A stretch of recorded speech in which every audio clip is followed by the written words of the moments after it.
Thank you very much for coming. Another cold night. Very, very cold night. So I'm really proud of every single person who's here tonight. And last week, we spoke about the quality of knowing how to keep silence, how to keep silent. Tonight is actually the exact opposite. In other words, we're going to speak about the topic that actually started this whole series of classes about Lashon Hara. Not only speech, but evil speech, the exact opposite of the person who knows how to keep quiet. Now, let's think about an imaginary family. Normal, regular family, and in this family, there's one child who has some kind of a medical problem. The child is a good child, everything is good, but this child has some kind of a medical problem which the family feels that they wouldn't like people outside the family to know about it. Let me ask you, would every single member of this family be very, very particular and make sure that they don't share with this information with anybody outside the family? Of course. Is it something that they will have to think twice before they do?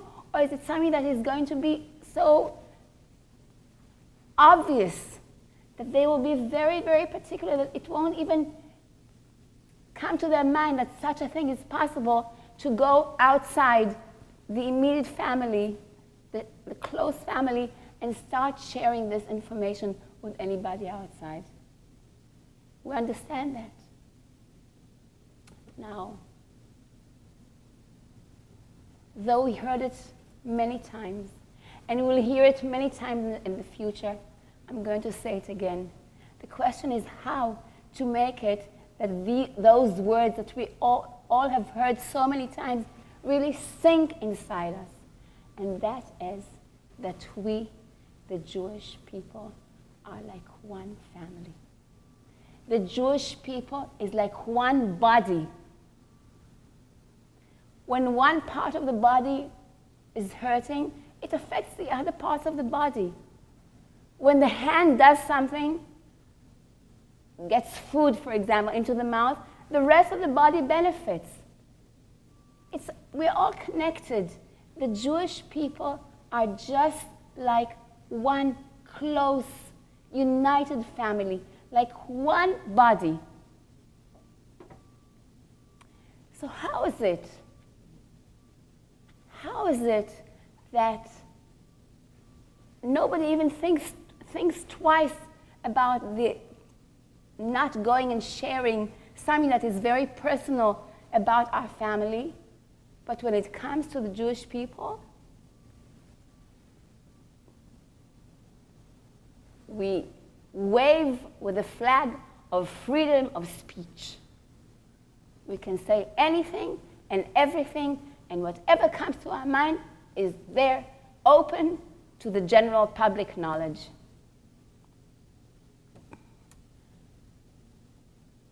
I want to tell you something that's really, really so powerful. You know, there are 3 cardinal sins that we talk about. Avodah Zarah, idol worshipping. Gilui Arayot, improper relationship. And Shefichut Damim, killing. All terrible, terrible sins, horrible sins. Nobody in the average society thinks about committing such sins. Why am I speaking about it? We're talking today about Lashon Hara because our rabbis of blessed memory tell us that Lashon Hara, evil speech, is equal to all those 3. Imagine, Lashon Hara is equal to all those 3 together. Put together. Avodah Zarah, Shefichut Damim, and Gilui Arayot. All those 3 cardinal sins are equal to the sin of Lashon Hara, which tells us how grave, how serious this is. Rabbanith Ruth Menashe says the following: when we, after long, long life, go up to heaven and we stand there in front of the heavenly courts, and then they show us all our zechuyot, all our merits, all the good deeds that we did, and all the sins that we have committed. And we say, 1 minute, I've never done all these good deeds. It's not me. I've never helped this old lady. I never visited the sick. It's not me. You're making a mistake. Or, we'll see 1 minute. All these sins, I've never committed these sins. I've never spoke badly about someone. Excuse me. Oh, the light just went off. Is there? Okay, never mind. Make a note, please. You're telling me that I have these sins? I've never done it. How can you say it about me? Me? Not possible. Or the other possibility? Where are all the good deeds that I've done? I've done A, B, C. I remember certain things that I've done. What happened to all those things? Why aren't they recorded? Why are they lost? What happened to them? And the answer is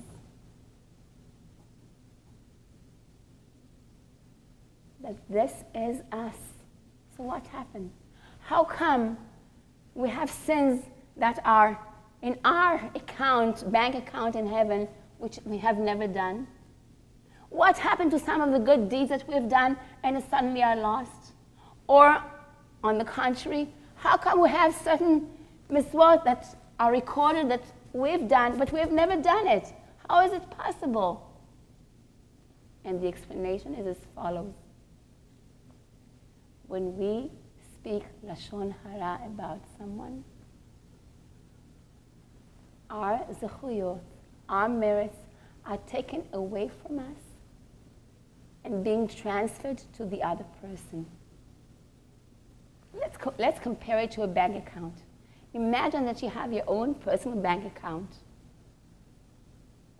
This is something that's very personal and very confidential, and we have full trust that whatever is ours, and no one has any way of taking or, well, we wouldn't mind having a little extra, but nobody has any access to our bank account.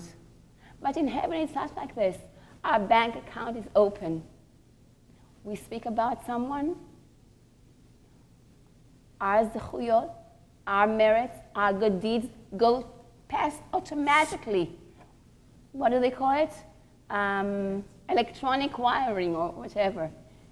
Automatically are passed to that other person. Someone speaks about us, the other direction. Their zechuyot, their merits. Suddenly my bank account, it looks like there's a lot more money there. This is an unbelievable concept. And that's just amazing to think what our words, what power our words have. The Ben Ish Chai, who wrote this book, Chokei Anashim, over 150 years ago, speaks about, compares the power of speech to destructive weapons. He said, there is no destructive weapon as destructive as the tongue. You can be here, and with your tongue, and now, of course, it's much easier to grasp this concept because right now, with technology, you send one email and the whole world can receive it.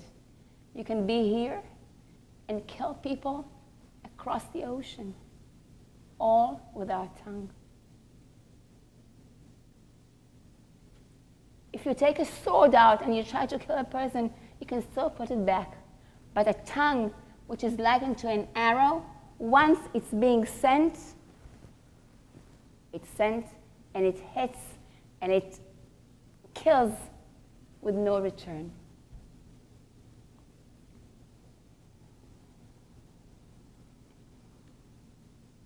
Let's go back to the example about a family. Let's say that you're with a group of other people, other friends, and one of the people from the other family says something about your own child, your own son, or your own daughter, something that doesn't sound very appealing. How would we react?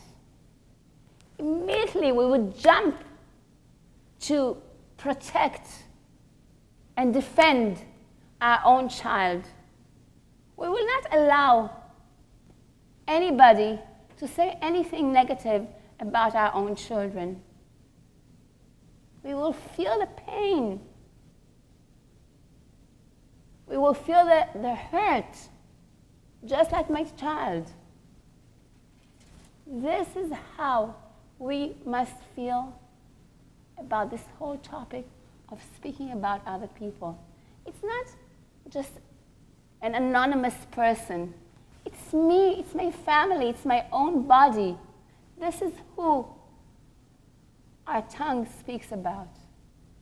And just like I will not allow it about anybody from my own family or myself, I shouldn't allow it about anybody from the Jewish people.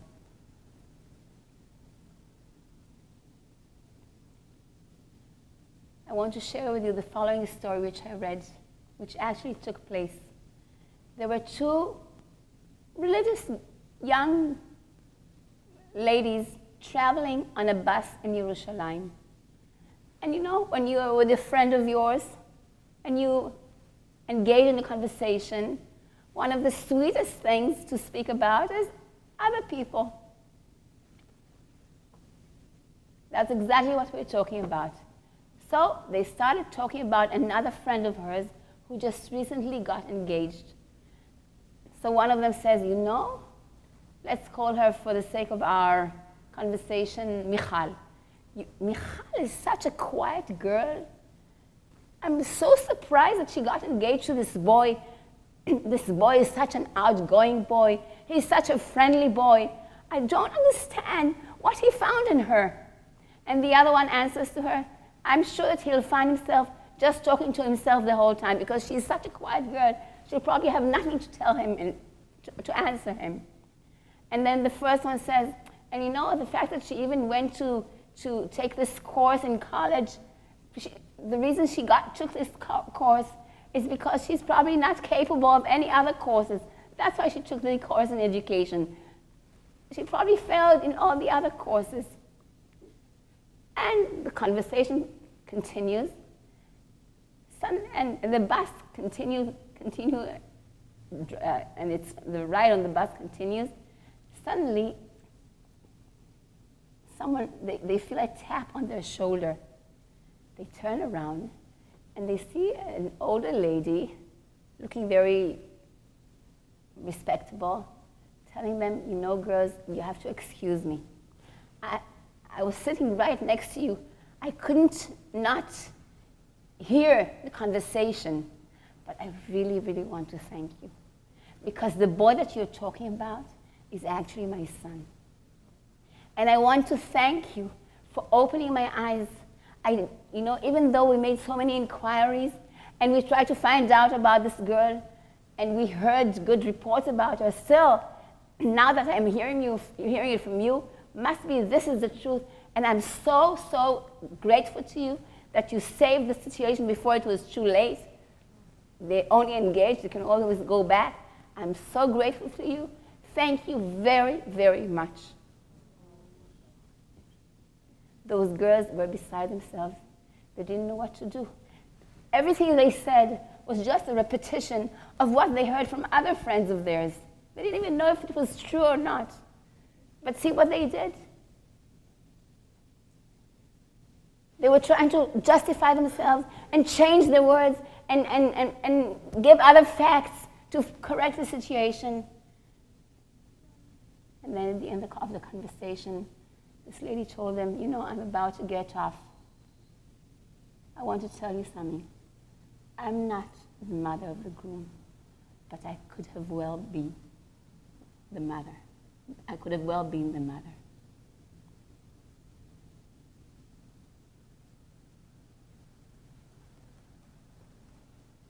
And those girls, you know, just simply were talking and engaging in a conversation. That's what we mean when we say that those words are like an arrow that kills. I read, it's actually a very sad story, but apparently it was in the news, and it just happened at the end of January this year. And there was a whole article in the newspaper about it. A group of 5 yeshiva boys in Yerushalayim decided to go on a trip. They had a car, they got into the car, and they were on their way to go somewhere south. As they were driving, excuse me, as they were driving, they were, again, you know, you with other friends, what better things to do than talk about other people? They started talking about someone who used to be in their yeshiva, and they started speaking about him.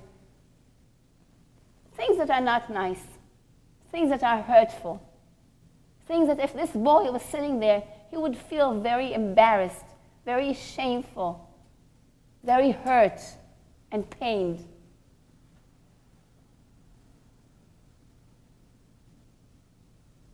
The driver told them, you know, boys, I don't think that what we're doing is right. I don't think that these words are proper. My suggestion is that when we go back to the yeshiva, we look for this boy and we ask him for forgiveness. They say that a few minutes later, there was an accident. And all these 5 boys got injured. One of them was not in very good condition, and they asked to still pray for him. They were all very worried. They went to look for this boy. They thought maybe he's upset with them. He said, he didn't know what he felt horrible. He said, of course, I forgive you. There's nothing in my heart. But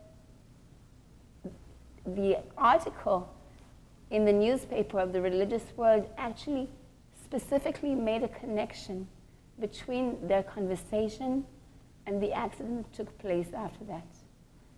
You might say, maybe coincidence, but let's see what King David tells us about our speech. Pasuk that, or 2 pasukim that we are all familiar with.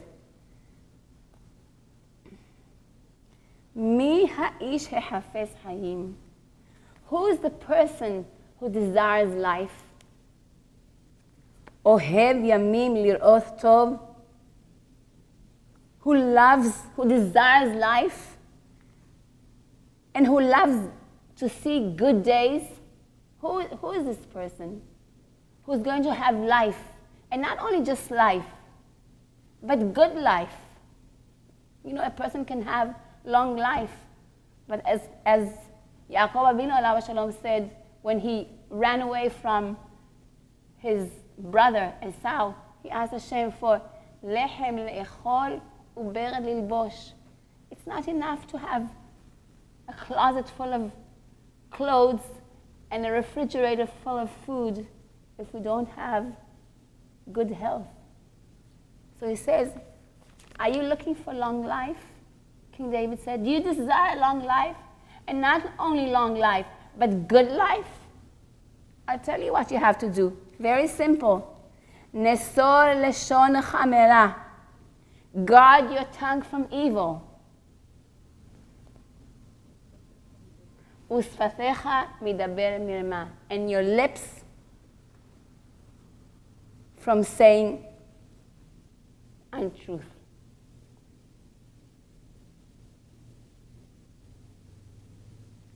King David is telling us, you want long life? You want good life? I'll tell you what to do. Watch your mouth. Guard your tongue. And Hamelech Shlomo, King Solomon, in Mishle says, Shomer pi ulshono, a person who guards his mouth and his tongue, Shomer misarot nafsho, guards his soul from any troubles.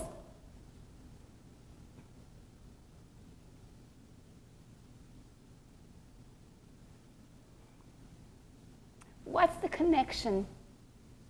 What is the connection? Why is it that our mouth is connected with good life, with long life, with a protection from bad things? Why? One of the reasons, as we said before, is that we have to remember that we, the Jewish people, are like one body. Just like I will never say anything that is going to be evil about my sister whom I love, or my brother whom I love, or my father or my mother to other people, I wouldn't do that. And if someone says it, I will stand up for them. We are all connected, but it's such a foreign concept, not only for us in our generation. We are told this is one of the reasons, or this is the reason that the second Beit HaMikdash was destroyed. The reason we are in Galut is exactly because of that. So it's something very, very important, very powerful. Also, we spoke about in our previous classes, but if we need to use our mouth, and as we said, the strength of the Jewish people is our mouth. This is our strength. Our strength is not with weapons. Our strength is not with technology or money. Our strength is our mouth.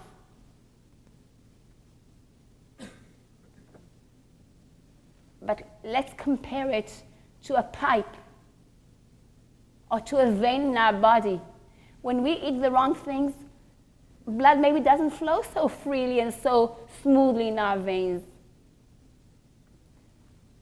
When there is a lot of garbage in pipes, water doesn't flow properly. The same thing happened to our tefillot. We cry to Hashem, we ask Him, we pray, we beg. But if the pipe is stained,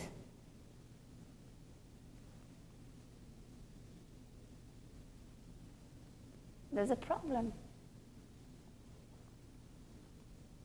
A person should say, so what shall I do? How shall I try and work and improve and work on this area of my mouth, guarding my mouth? What shall I do? And the answer is maybe different from what many of us would think. The answer is we're not starting with the mouth.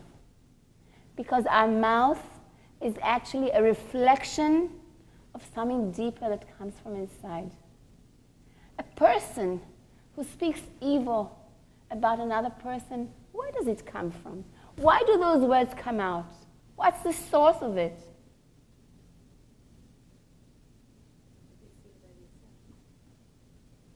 One of the main reasons, there are different reasons, one of the main reasons is arrogance. Why? Because when I'm arrogant, when I feel that I'm better than other people, I look down at other people. and I feel that I'm the greatest, and other people have so many faults. And all I do is look for the faults of the other people, what they do wrong, what personality faults they have. I always search for what's wrong with them.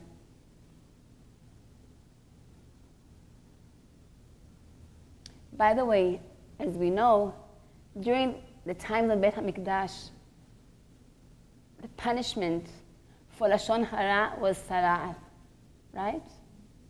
Now, we have to understand that we're talking about something spiritual. The punishment was for something spiritual. Now, it's interesting that one of the things that a person had to bring in order to show that he's repenting, that he's doing teshuvah, he had to bring a korban. Now, there are other examples. Let's say when a woman gives birth, she also has to bring a korban as a sign of recognition of gratitude for having a child. But the Torah tells us that if she is poor and she cannot afford to buy a sheep, she can bring pigeons. And there are other examples in the Torah where when a person is poor, they tell him, you know what, we'll give you a reduction. Don't bring the very expensive kind of korban, sacrifice. Bring something which is less expensive, because we understand, we are considerate of your financial situation. We understand you can't do it. When we check what korban a person who speaks Lashon Hara brings, we see that there is no reduction there. Unlike other examples in the Torah, a person who speaks Lashon Hara has to bring the same. Everybody brings the same. So the question is why? Why shouldn't the Torah be more considerate towards a poor person? If the Torah is considerate for a poor person in other examples, why not here? And you know what the answer is? The answer is that a poor person will not speak Lashon Hara. A poor person is unlikely to speak Lashon Hara. Why? Because a poor person is never an arrogant person. He doesn't have ga'awah. A poor person is a lowly person. He's not going to find fault in other people and feel that he's above everybody else. And that is why the Torah tells us that one of the punishments for Lashon Hara is poverty, aniyut.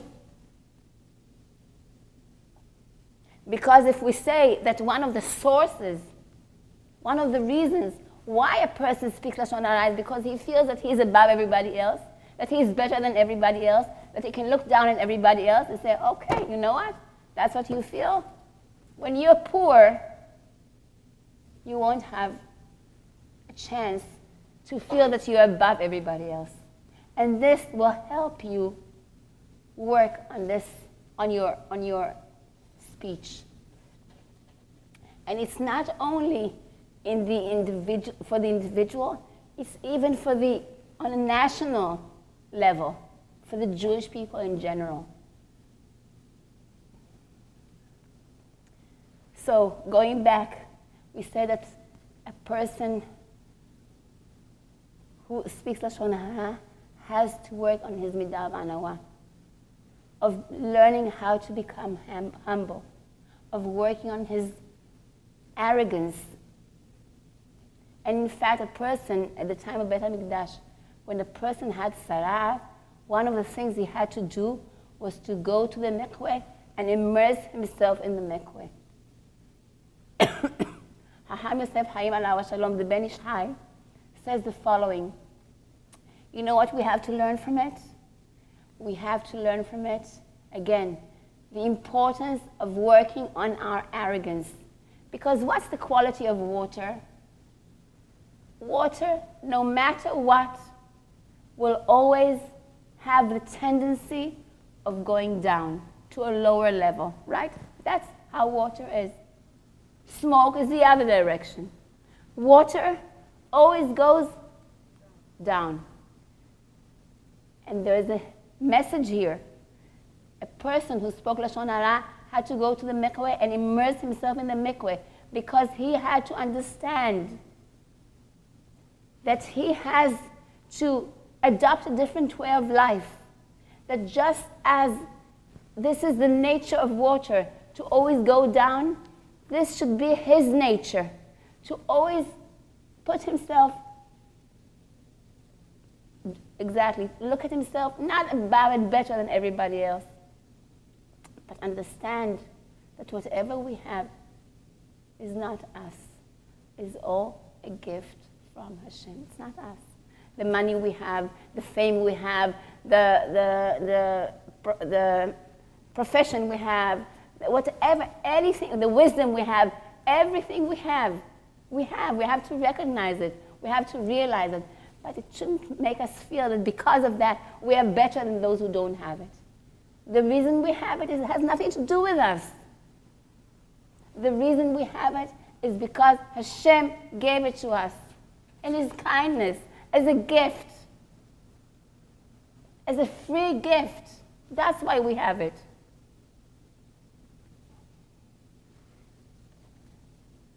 Other reasons why people speak Lashon Hara? When there's competition. When we want to be just like the other. We want to have just like what the other person has. You know, every Shabbat they say the blessing for the congregation. And one of the phrases there is, وَيَسِّرْ مِتُوخَيْكُمْ سِنْآ كِنْآ وَتَحَرُوث. There will be no hatred, no jealousy, and no competition amongst you.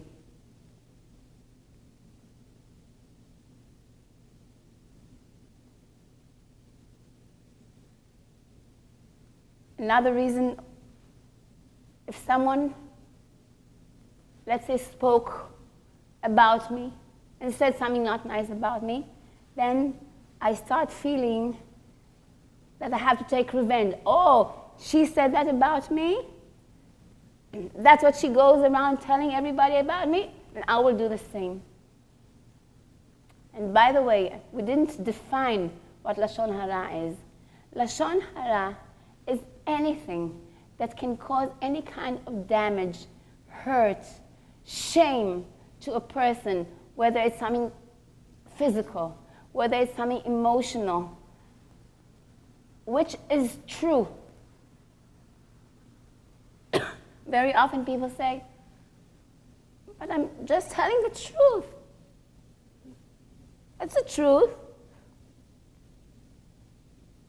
And it's even more than that. It's not only our words, it's also our expression. Lashon Hara can be even a smile at a certain time. Or some kind of a facial expression can be Lashon Hara.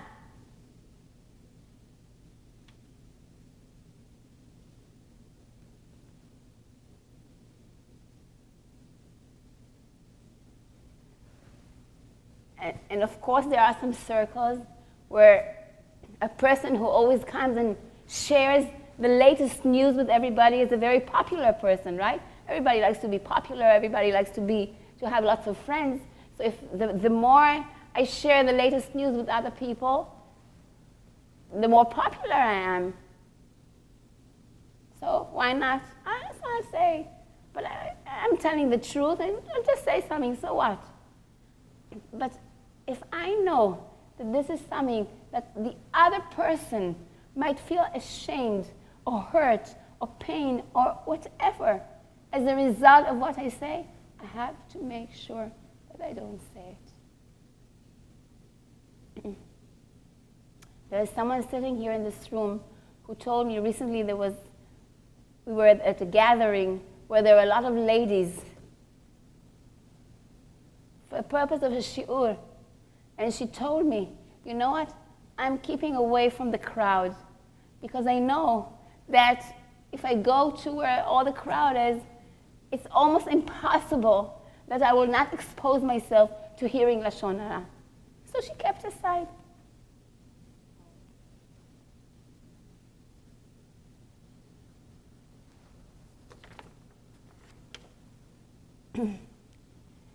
The Zohar HaKadosh tells us that when we speak Lashon Hara, you know what it does up in heaven? It awakens all the Midat Hadin. It awakens judgment against the Jewish people.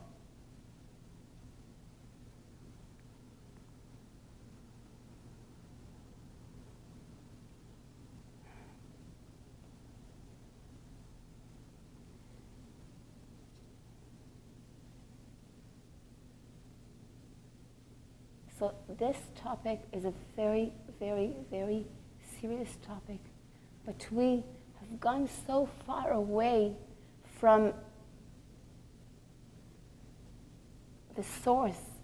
I mean, we don't live in the time of Beit HaMikdash that when a person said Lashon Hara,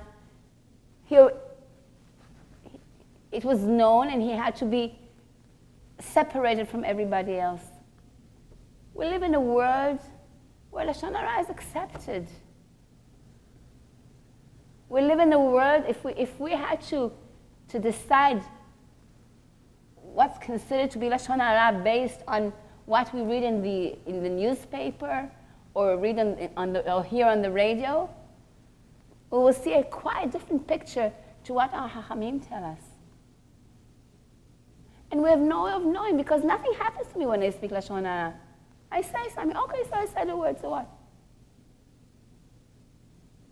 So I said something.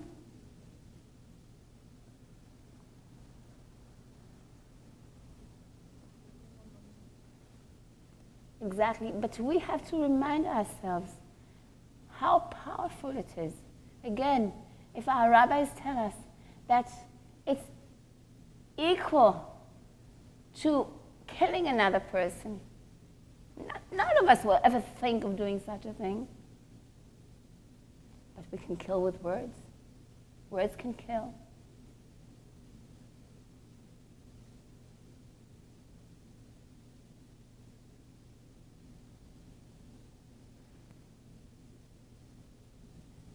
If our rabbis tell us that a lot of hardship that come on the Jewish people, whether as a nation or as individuals, come as a result of Lashon Hara, wouldn't we try to be more careful about it?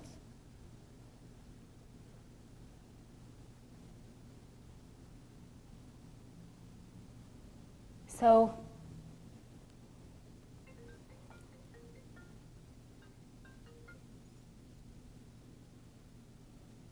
we're going to speak about it some more because there's a lot more to speak about it.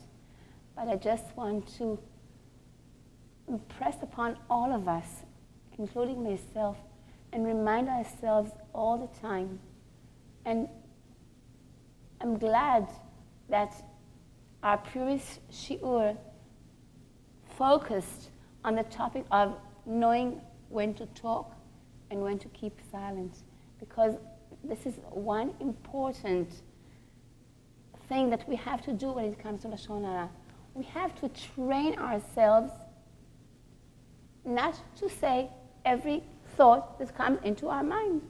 We cannot just freely use our mouth and say everything, every single thought that comes into our mouth.